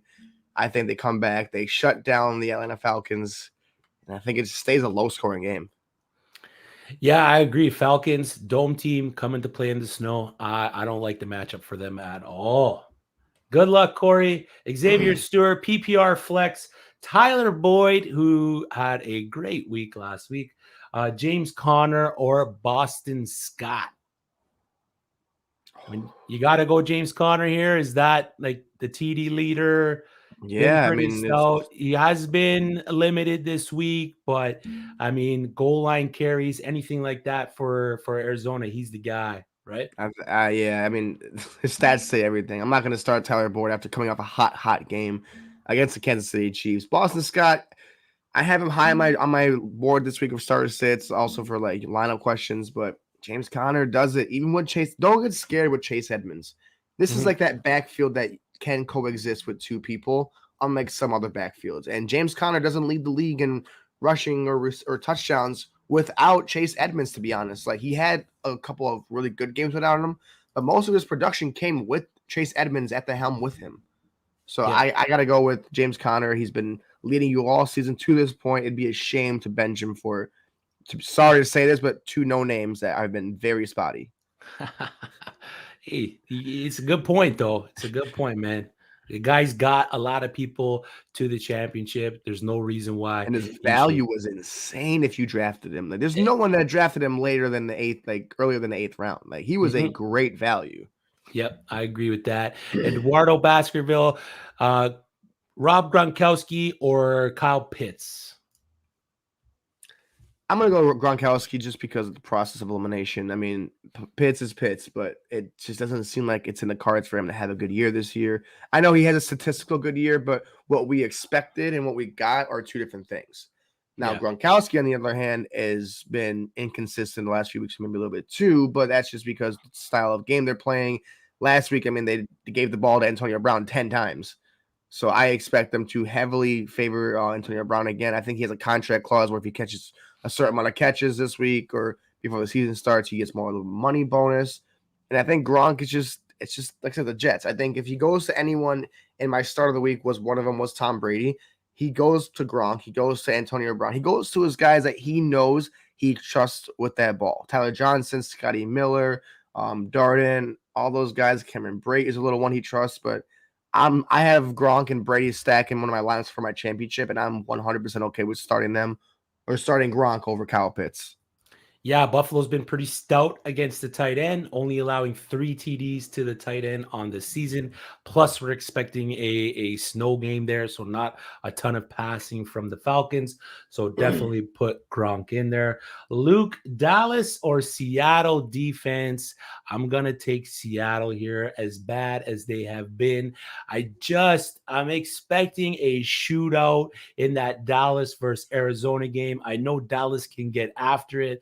They can get after the QB. They can get after the ball. They got the ball hawk and Trayvon Diggs back there. They got Micah Parsons just playing all over the field. But I love the matchup of Seattle versus Detroit with no Jared Goff. Tim Boyle is the starting QB there. So give me Seattle defense. Yeah.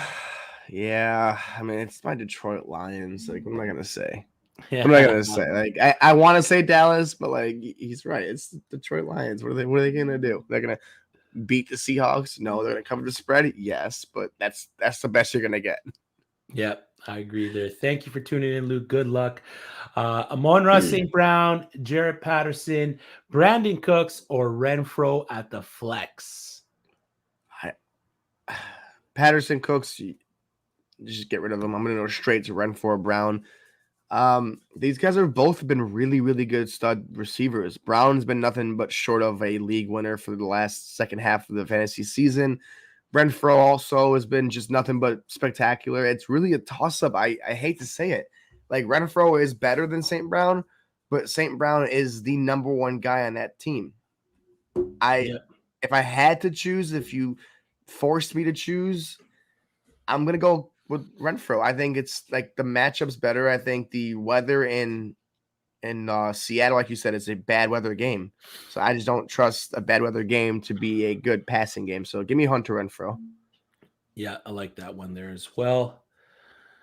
So start Renfro over the other 3, Renfro, Brown, Shamar Sam, pick 3, Brandon Cooks, Antonio Brown, Amari Cooper, or Amon-Ra St. Brown, full PPR.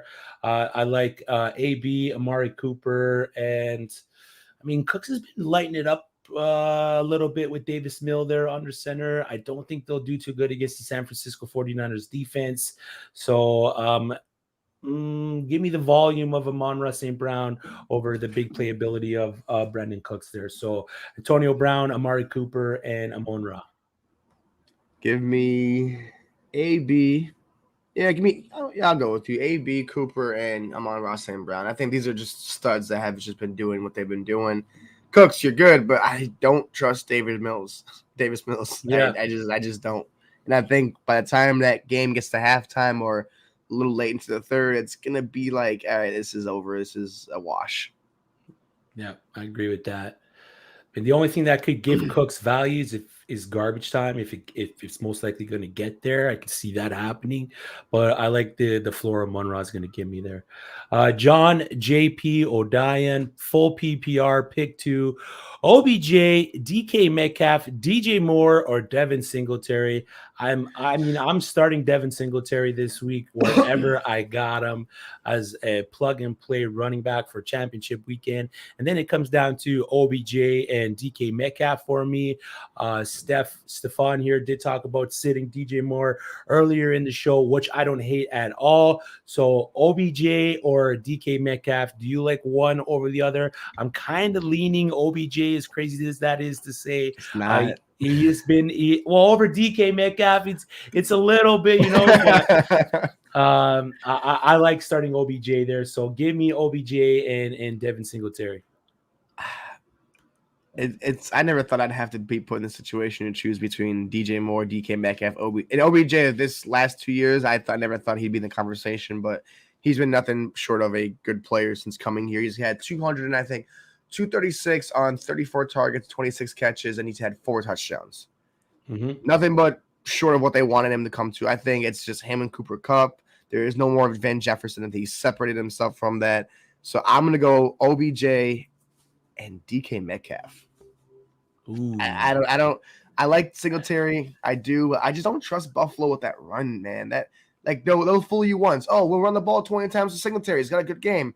Next game, we forgot how to run the ball 20 times with Singletary. So it's. Hey, you're right. You're right, though. You're right. But I think gold. the full PPR is what gets me over the other guys there. I think he'll be targeted a bit more. I think he'll have a little bit of a safer floor heading into the week, also carrying the ball, which he's been doing a lot of over the past 3 weeks. So, I mean, it's tough not to plug in a stud like DK Metcalf into your lineups, especially versus the Detroit Lions there. But I just love what Devin Singletary has been doing these past few weeks. Getting back into a little bit of our last few starts to sit here. I am starting Amari Cooper versus the Arizona Cardinals. It's funny how it works. Amari Cooper complains about his usage one week, and the next week he sees 11 targets. He has 6 red zone targets and 2 TDs over the last 3 weeks. He's facing an Arizona Cardinals team who over the last 4 weeks have allowed the second most fantasy points to the wide receivers. All 3 Cowboy wide receivers might end up having a good day versus a Cardinal team that has struggled as of late. Dallas, 4th in pass plays per game, and always a game. Every game featuring the Dallas Cowboys is projected to be a shootout. We've mentioned it already. The over-under in that game is 51.5 points. So everyone is projecting a high-scoring affair in this Dallas versus Arizona game. Dallas is averaging 30.5 points per game, so they are scoring at an abundance. His floor this week is what makes him a safe start heading into championship weekend. My Week 17 projection for Amari Cooper, 5 catches, 75 yards, and a touchdown. I think he's going to have a great game going into championship weekend here versus those Cardinals. So, yeah, start Amari Cooper where you got him. We got a couple more start sits here. We got a few more questions to get at.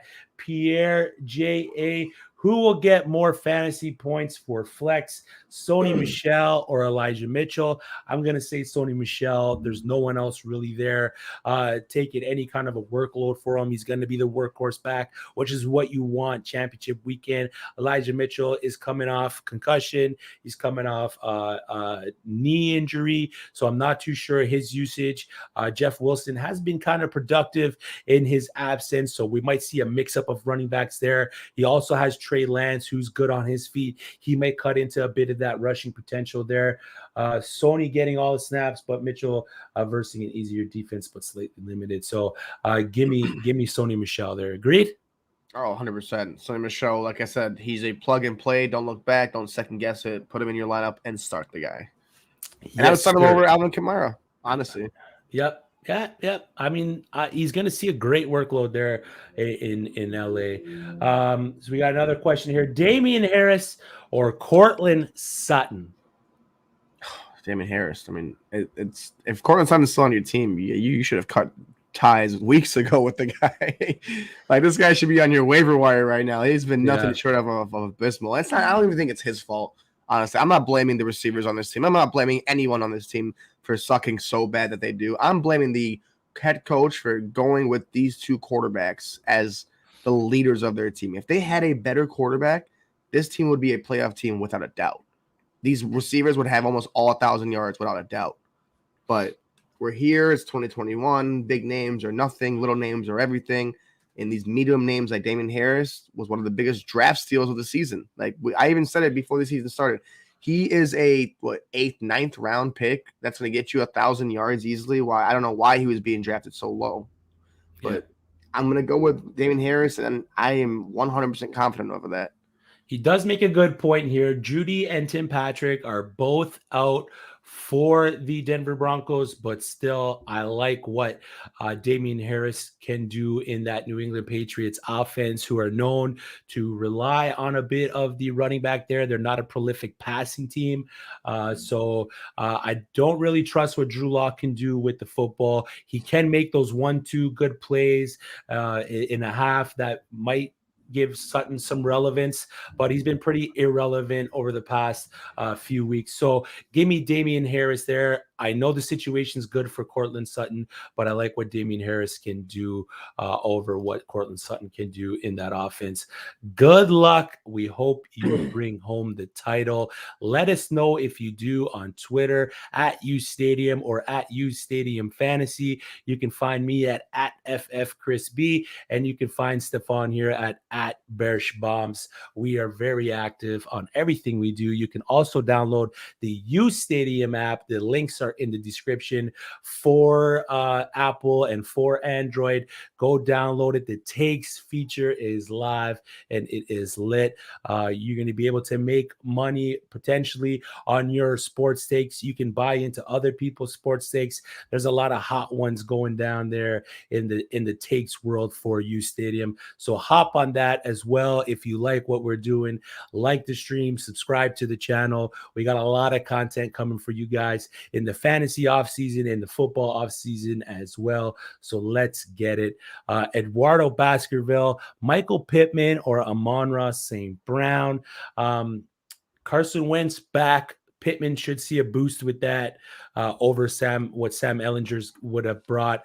Amon-Ra St. Brown is that focal point wide receiver for the Detroit Lions. He does have Tim Boyle again throwing him the ball. He did have a good day with Tim Boyle last week, so the production should be there. DeAndre Swift back in the fold, so teams are going to have to kind of concentrate a little bit more on the run for the Detroit Lions there. So, but I kind of like Michael Pittman in this spot. It's a tough one. I mean, you're right. I don't know if this weather's going to affect the Lions, if they're going to sit there and just run it more.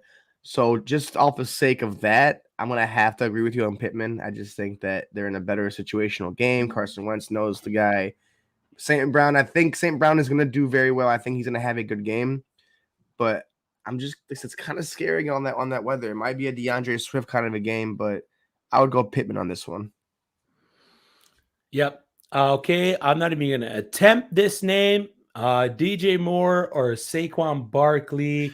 Saquon the bust Barkley has been everything.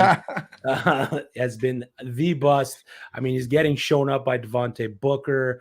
The Giants as a whole haven't been that great, only scoring about 11 points per game over the past few weeks. So the outlook for Saquon isn't there. But as Steph mentioned earlier, DJ Moore is a sit for him. Both these guys are potential sits for this week.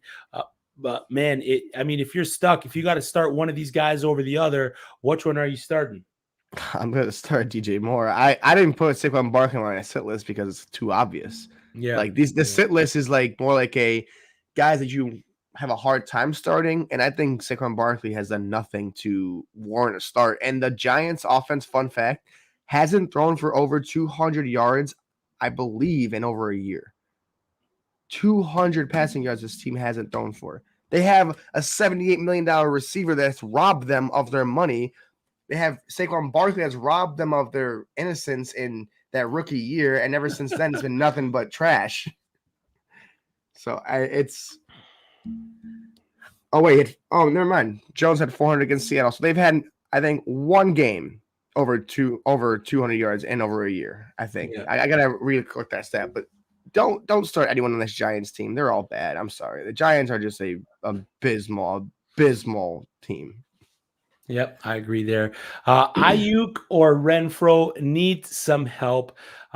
Two guys really come on second half of the season. We were telling people to cut Brandon Ayuk at the first half of the season because he was cuttable. He was not doing anything. He was in the doghouse. We got Trey Lance starting this week, so we're not too sure how much that's going to affect his fantasy output. The San Francisco 49ers as a whole are kind of getting healthy at the right time here. And then you got Hunter Renfro, who is in a good spot with the Las Vegas Raiders. They're both in pretty good matchups in terms of defenses playing against these wide receivers here. Ayuk's in a bit of a better situation over Renfro, but I like the fact that Renfro is the only real option for Derek Carr to throw the ball to. Zay Jones is there, Bryan Edwards is there. We all know that. Foster Moreau's there, but I like the volume that Hunter Renfro is going to get over what Brandon Ayuk is going to receive for the 49ers. So give me Hunter Renfro in the spot.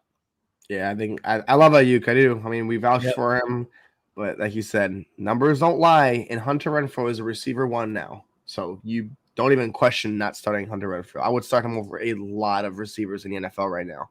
Yep, I agree. Herbert or Aaron Rodgers, full PPR. Pick one for flex. Gabe Davis, Boston Scott, A.J. Dillon, or Hollywood, who missed practice Thursday and Friday with an illness, or Marquez Valdez Scantling. I'm leaning Rodgers here versus the Minnesota Vikings. I like what Herbert can do. He has all the potential to finish as that QB1, but Rodgers has been pretty stout as of late. He's facing the Minnesota Vikings, so the matchup is there for him.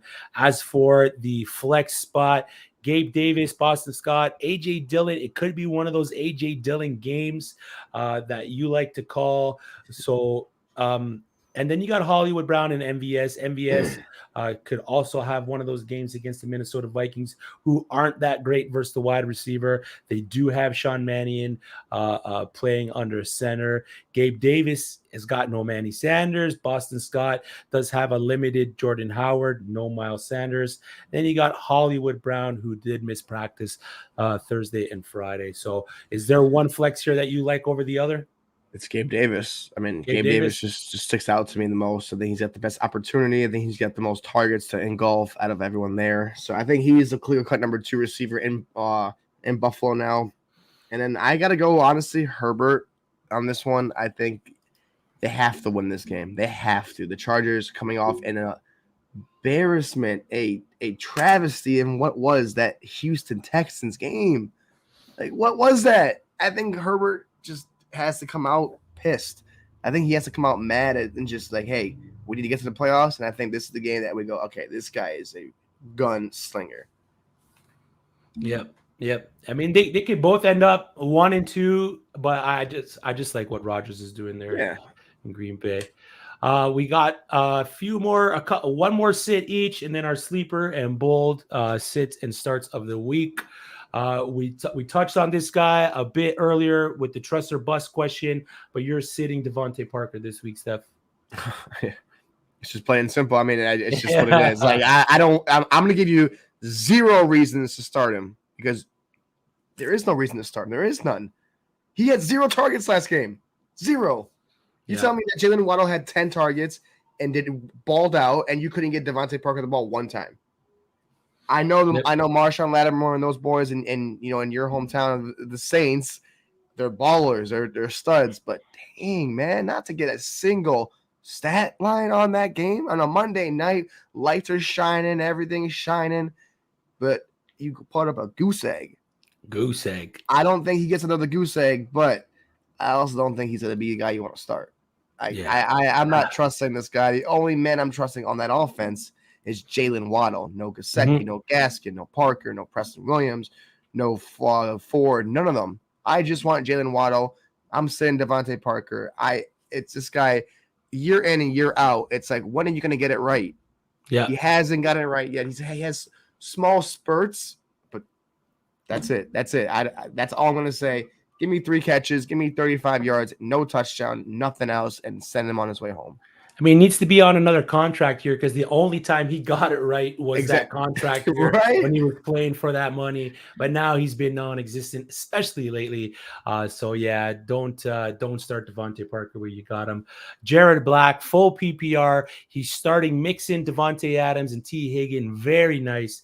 Pick RB2 and flex out of DeAndre Swift, Devin Singletary, Damien Harris, Rashad Penny, or Mike Evans. I think we cancel out Mike Evans there. It's been reported that he's going to be in some kind of limited capacity role in the receiving game for the Tampa Bay Buccaneers. So it's between Swift, who I think you're plugging in as the RB2, and then your flex, you got Singletary, Harris, and Penny. All great options here. All 3 poised to have big days on the ground. But if I had to pick one, it is full PPR. So a guy that I think is going to get more catches over the other ones is Devin Singletary for the Buffalo Bills. I just think the game script versus Atlanta, the fact that he is going to see quite a bit of catches from Josh Allen. He's been running the ball well lately.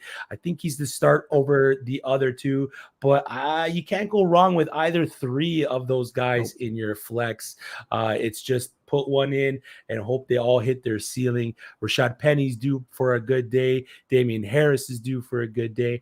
And Devin Singletary has been putting up some good numbers over the past few weeks. So definitely start Swift in your RB2 spot. And then do you have one guy over the other? Do you want to rank the other 3 here for Jared? I got to go Damien Harris, and then I got to go Penny and then Singletary. I think Harris is one of those safer ones. It's like Swift is there. You got to start Swift. Harris is just coming off a 3-touchdown game. He's the running back to have. Like, unless he gets hurt or anything like that, he's the guy to go. So I got to go with those 2 guys confidently on that one. Great options. Good luck, Jared. We hope you bring home the trophy. My last sit of the week is wide receiver for the Pittsburgh Steelers, Chase Claypool. He's playing the Cleveland Browns in his sophomore season. He was supposed to be the Juju Smith-Schuster to Deontay Johnson's Antonio Brown, and he has been anything but that, with only 3 finishes inside the top 20 scoring wide receivers on the year. His last outing versus the Brown, where he saw his highest total snap share, Mapletron brought in 4 catches for 45 yards. The QB play has been a big part of the reason why he's been held back for the second year product out of Notre Dame. He is a deep target playing on a team that just hasn't been throwing the ball deep this season. They are the 15th ranked team on deep balls thrown. So where he creates magic, where he gets most of his fantasy points, the Pittsburgh Steelers just haven't been doing those things to get him the ball down the field. He only has 1 TD on the season after posting 9 the season before. So I don't see Claypool getting his second touchdown of the year this week versus the Browns, who are the 13th ranked defense versus the wide receiver on the season. So my week 17 projection, 4 catches, 50 yards for Mr. Claypool. We got a question here from Taryn Viray. Damien Harris or DJ Moore full PPR? I mean, this one here, we got to go Damien Harris over DJ Moore. DJ Moore's matchup isn't that great. Sam Darnold's coming back. That's not a great thing for DJ Moore, even though he's seen most of his success with Sam Darnold under center. I just don't see it happening versus Saints defense, who has really come on late here versus the wide receivers. They've been pretty stout. As long as that offense can keep them in the game, the Saints defense has been shutting down opposing offenses. So like you said, Damien Harris coming off a 3-touchdown performance last week should be the guy you're plugging into your lineup here. Good luck. We hope you get the trophy. Thank you for tuning in. That is a full PPR there. So yeah, Damien Harris, right? Yeah. I'll let you take that whole floor on that one because I 100% agree. 100% agree on that one. Yeah. Let's get into our sleeper starts and our bold sits of the week before we close off the show. We mentioned this guy quite a bit here on the show for this week. He is a hot topic, but it is San Francisco 49ers QB Trey Lance. Why is he a sleeper start this week, Steph? Because it's Trey Lance. This guy you picked number 2 overall. Like I said earlier, like the 49ers are like, okay, this guy had a decent start to the season. I mean, like you want him to watch behind Jimmy Garoppolo. You want him to learn. And I think he's learned enough going into week 17.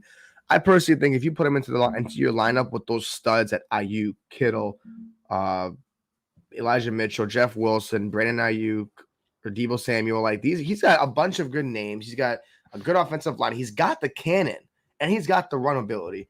I project this guy to have a day. I think he will have his way with them. I think he goes in there with the confidence, that swagger. Like he knew he was going to start. So there's no way he's not prepared for this start. There's no way that he's not going to come out and I think ball. I mean, it's like setting him up to be successful. I think Trey Lance comes into this game, comes out, and he throws for 250 plus yards, 2 touchdowns, and rushes for over 60 yards on this game. Ooh, I think he's going to be a reason that a lot of you will win your fantasy championships if you take that risk on him. I think the risk is worth the reward. If you have a better quarterback, say you've got Mahomes, the only guys I don't start over Trey Lance are Mahomes, Brady, Kyler Murray, Justin Herbert, and Aaron Rodgers. If you have those 5 guys, don't worry about Trey Lance. If you don't have those 5 guys, I'm seriously considering Trey Lance in my championship lineup to win me a title this week. I mean, I don't see him really going wrong with it. I think he's a good player. He's developed this season. He's sat behind the player. He's played a few plays. He's gotten that taste of what it's like in the NFL. Josh Allen. Josh Allen is another guy too. But Josh Allen also could sometimes be iffy. I don't think it's going to happen, but as a sleeper start, if you have those 6 quarterbacks, don't even look at him. Anyone outside of those 6 quarterbacks, give him a try. He's got the upside. He's got the potential. And I like Trey Lance. I can't wait for Trey Lance next year. I can't wait when they get rid of the whatever it is that they call Jimmy Garoppolo. I mean, he's just like a lingering, like it's like a zit, like on the face of the 49ers. Just get that zit out and plug in Trey Lance. Yep. Yeah, pretty straightforward, right? Pretty. I mean, I'm not gonna like dance around it. I'm not gonna sugarcoat it. That's just what I think about this guy. I think he's a future star in this league. Yep, I agree with that. John O'Dyan, Dallas, Indy, or 49ers DST. I mean, out of the 3, I'm going to rank Dallas 3rd just based on the matchup. They are a go-get-it defense. They are a turnover defense, but the matchup versus the Cardinals is projected to be a high-scoring affair. And then you got Indy or the 49ers D versus Houston. So I'm going to take the matchup of the 49ers defense versus the Houston Texans and Davis Mills there. Yeah, that's why I'm starting Trey Lance. I mean, if it's anyone else that they're going against, I'm not really confident in Trey Lance because it's like, hey, but it's the Houston Texans. Like, come on. Like, I know they had a good week last week. They upset the Chargers. Oh, my God. It was the end of the world. That ain't going to happen 2 weeks in a row. Yeah, I agree there. My sleeper start of the week, tight end Foster Moreau for the Indianapolis Colts. If you're looking for a streamer start at the tight end position for the week and you missed out on, say, Gerald Everett, who we talked about on Tuesday, or CJ Uzama, Foster Moreau may be the guy for you.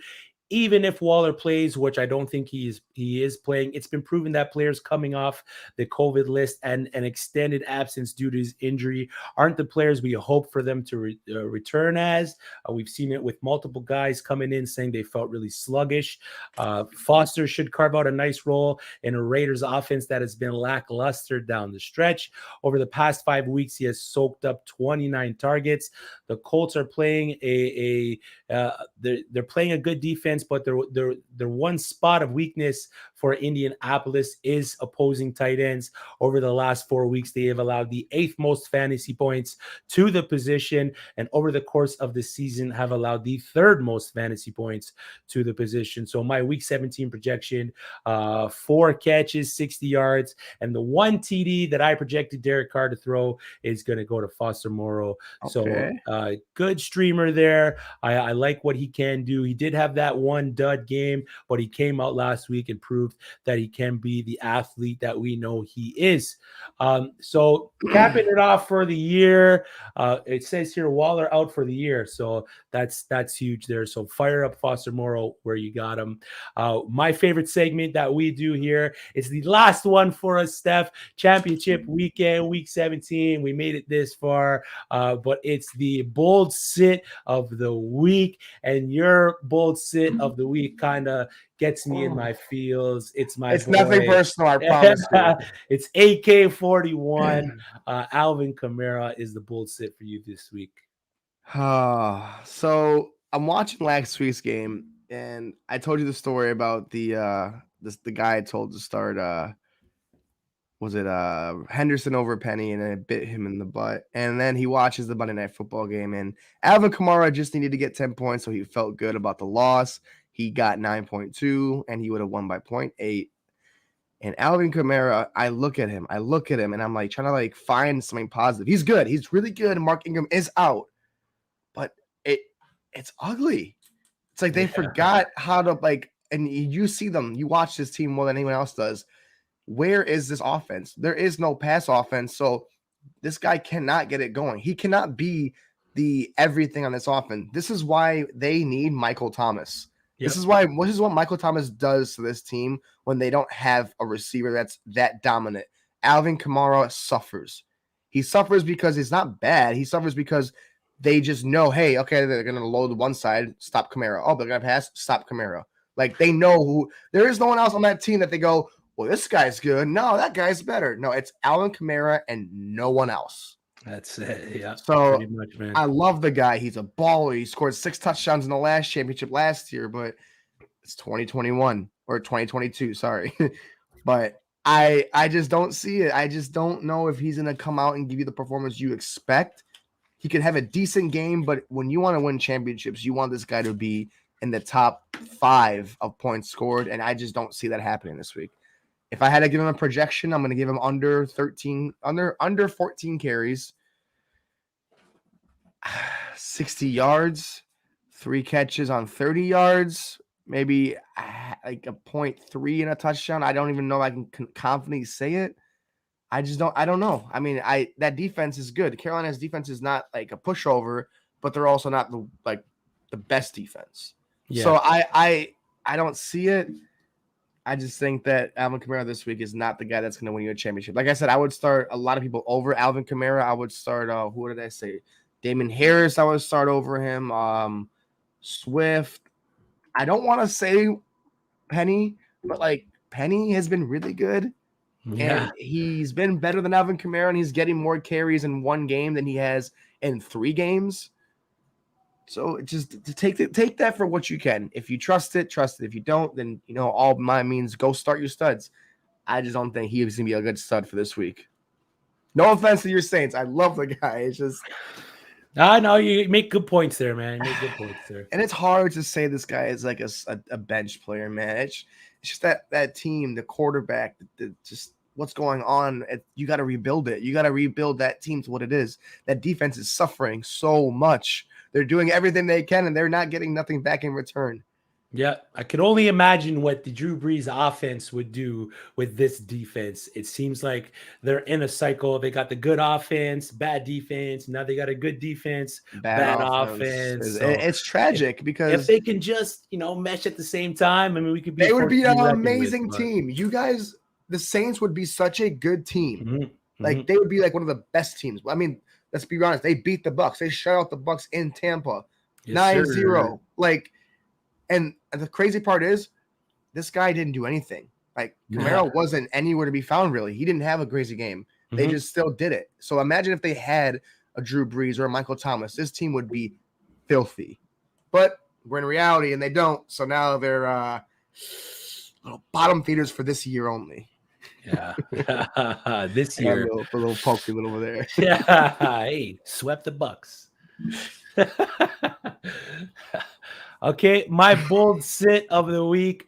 Maybe not as bold as I would like it to be. I mean, he's been kind of down the past few games, but it's wide receiver Terry McLaurin. He's facing the Philadelphia Eagles. His last 5 games, 12 receptions, 164 yards. So the production just hasn't been there. The Eagles are allowing the second fewest PPR points to the wide receiver. He's most likely going up against Darius, big play Slay, shutdown corner. He hasn't scored since week 11. The Eagles have allowed the 6th fewest TDs on the season. The last 4 weeks, they've only allowed 1 touchdown to the wide receiver. So the Philadelphia Eagles defense, pretty stout against the wide receiver. Volume used to be the reason that McLaurin was startable in this anemic offense, but has yet to see double-digit targets since week 7. And over the past 6 games, the Washington football team has only thrown over 200 yards once. So their offense isn't that prolific. With Antonio Gibson out, they may lean on Tyler Heineke to pass the ball a bit more, but the matchup versus the Philadelphia Eagles is not one that I'm looking forward to for Scary Terry, who's not been so scary over the past a little bit here. My week 17 projection, 4 catches, 35 yards, no TD. So a complete dud of a day for Terry McLaurin. And that's it. That's our starts and sits. We're starting Daryl Williams, Rashad Penny, Ronald Jones, Devin Singletary. We're starting Tom Brady. We're starting Amari Cooper. Our bold starts of the week: Trey Lance, Foster Moreau. We're sitting Michael Carter, Derek Carr, DJ Moore, Rex Burkhead, Devonte Parker, Chase Claypool, Alvin Kamara, and Terry McLaurin. It's hard for me to say that Kamara part. Yeah, it's been a great season for us here at uSTADIUM, talking fantasy with you all, swinging the hammer so you guys don't have to do all that heavy lifting in your season. We've helped you get to championship weekend. It's championship weekend. If your leagues have championship weekends in week 18, you might want to consider leaving that league, because it's not a good thing to go through a whole season and then have championship weekend on week 18 is rough, when some teams are just not playing their guys. Some teams are starting rookies and resting and all that kind of stuff. It's kind of a mess. It's like starting your playoffs in week 14 when there's buys. It's not a good look. But unless you got any other questions, that's it for us here at uSTADIUM Fantasy Live. I'm sure we'll be bringing you guys some more fantasy content as the season goes. There's still DFS. There's still, I'm sure there's fantasy playoff leagues, but enjoy the day. Don't stress out too much about it. If you don't finish first, you finish second, and most likely you're winning some kind of dough for second place there. We appreciate everyone who's tuned in over these 17 weeks. It's been a grind for us as well as it has been for you. We appreciate all the super chats. We got one more here. Jerron 7. Appreciate the super chat donation. Thank you. Ramondre, Freeman, Hollywood, Vaughn, Sutton, standard flex. I mean, I like Hollywood over the rest here. Keyshawn Vaughn, his floor isn't going to be, or his ceiling is going to be very low there. So give me Marquise Brown in that situation. Trimsy, Taysom Hill or Tyler Huntley. Give me Taysom Hill there. I don't think Tyler Huntley's going to have that good of a day versus the Los Angeles Rams. Good luck, Ryan. And need one in PPR, Steph, Mike Evans, Braxton Berrios, or Gabriel Davis. You like one here? Crowder's out. But I like Gabriel Davis. I like the guy. I like what he's been doing the last few weeks. I think he's had a better opportunity, so I'm firing up him. Sorry, Mike Evans. I love you, buddy, but that limited role kind of scares me. Yep, I agree with that. Good luck, Ryan. We hope you take the crown in your year. I think that's we got one more here, Max on Cordero Patterson, your boy, or Chase Edmonds, your new boy. Which one are you taking here? I mean, Cordy P against the Buffalo Bills or Chase Edmonds versus the Dallas Cowboys? Give me Cordero Patterson. I think running the ball wise, I think it's going to be a bad weather game, like you said. I think Cordero Patterson takes a little ball with the carries, and they still have to make the playoffs. So they're going to have to probably do what they can. Edmonds is playing against a good defense, but that offensive line and that Arizona offense is bad. So give me Cordero Patterson. Please bring this man, Max Hunt, a championship for us, Cordero Patterson. Please. Yeah, he's been the guy all year. He had a little bit of a shaky week last week, but Cordero Patterson should see a decent amount of usage for the Atlanta Falcons. I think that's it for us, Steph. It's been a pleasure. I'm sure I'll see you again soon, big guy. Let them know where they can find you. The floor is yours, man. After all these weeks, it's been nothing but a pleasure. Chris having me on every week. One of the best hosts I've ever been with. I mean, honestly, it's been nothing but fun. Tuesdays, Sundays. It's been a hell of a ride. I'm so glad to be on the show. I'm glad I was given the opportunity. So if you guys want to find me, it's right here, Bearish Bombs. I mean, or not the dog, but the Bearish Bombs right there. It's also uSTADIUM, the Bears. Just like I said, I'm here every day of the week, even outside of football. Dynasty questions, DFS. I would love to help them. I do mess up sometimes, so I do apologize. I mean, the Henderson over Penny thing does haunt me, but you know what? That's life. That's just how it is. Other than that, I mean, Chris, thank you. I can't thank you enough for giving me the opportunity to be on this show. And like I said, the future is bright, so we'll be back for sure. It's just we'll let you guys know. Yes, sir. Good luck this week. Don't forget to set your lineups. It's the last week to do so. And that's it for us.